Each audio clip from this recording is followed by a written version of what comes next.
কি করবেন এই টাকা দিয়ে? যদি কবর নিয়ে যেতে পারেন, আখেরাতে কাজে লাগে, তাহলে তো এটা ব্যাপার ছিল। তা তো পারবেন না।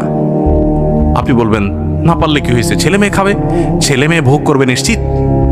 বহু মানুষ সম্পদ রেখে চলে গেছে, তার ছেলেমেয়েরা ভোগ করতে পারে নাই, হাতে বুতে অন্য মানুষ খেয়ে ফেলছে, আছে না নাই? সবচেয়ে বড় হতভাগাকে জানেন?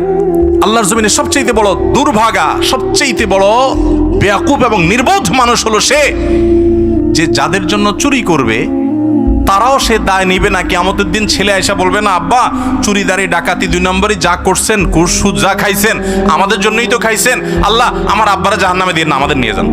বলবে না ভাই, কোরআন বলেছে ইয়াউমা ইয়াফিরুল মারউ মিন আখিহি ওয়া উম্মিহি ওয়া আবিহি ওয়া সাহিবাতিহি ওয়া বানি।